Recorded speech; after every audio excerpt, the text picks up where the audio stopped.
আইটেমগুলো বলা যাবে নাকি? আইটেমগুলো বলা যাবে?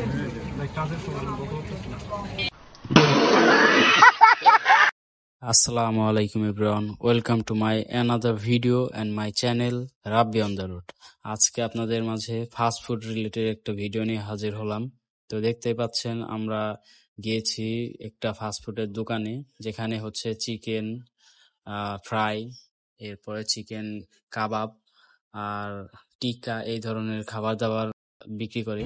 তো ইসরাবিল ভাইয়ের হচ্ছে বাবু হয়েছে, তো আপনারা সবাই তার বাবুর জন্য দোয়া করবেন, তার যেন আল্লাহ তাআলা তার দিনের পথে কবুল করে নেয়। আর আমরা সন্ধ্যার দিকে মনে হইলো যে হালকা পাতলা কিছু খাওয়া দাওয়া করি, তাই ভাই বললো যে চলেন এখান থেকে খাওয়া দাওয়া করি। গেছি, কিন্তু দোকানদার ভাই তো পাত্তাই দিল না। আইটেমগুলো বলা যাবে নাকি? আইটেমগুলো বলা যাবে?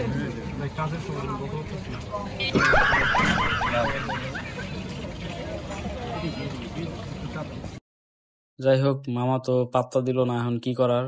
আমাদের খাবারও ফ্রাই হয়ে গেছে, এখন আমাদের আর কি দিবে, আমরা নিয়ে খাওয়া শুরু করে দিই। আর কি করব, মামা যেহেতু বললো না কিছু।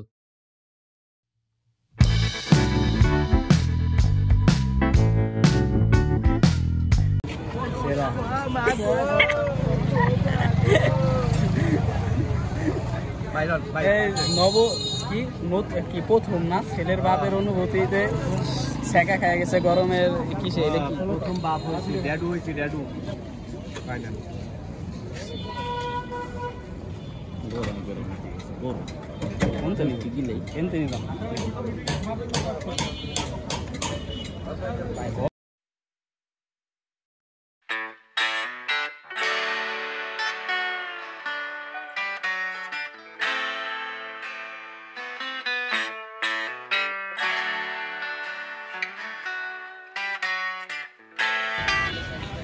কেমন ভাই?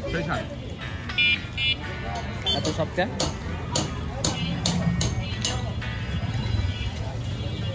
আসলে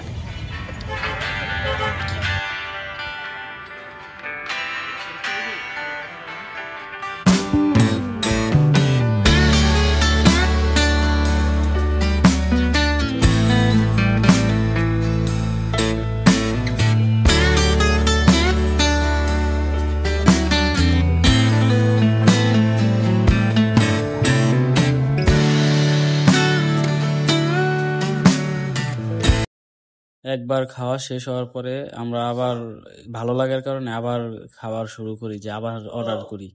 তো অর্ডার করার পরে দেখেন ভাই কেমনে তাকায় রয়েছে, মনে হইতেছে যে ওই লোক যদি খালি এর ভিতরে অন্য কেউ যদি দেয়, তাইলে এর সাথে আজকে এক বিশাল বড় সড়ো একটা গ্যাঞ্জাম লেগে যায়। তো ভাই কিন্তু খুবই একেবারে মনে করেন দাঁড়াই থেকে নিছে, নেওয়ার পরে আমরা আবার খাওয়া শুরু করে দিলাম। আসলে খাবারটা খুবই মজা ছিল আর কি। উনি যে সসটা দিছে, সস বলতে কি এটা হচ্ছে উনি মনে হয় বানাইছে তেঁতুল টেতুল দিয়ে কোনোভাবে, জানি না কেমনে বানাইছে, কিন্তু ভালো ছিল। আর সবাইকে ভিডিওটি শেষ পর্যন্ত দেখার জন্য ধন্যবাদ।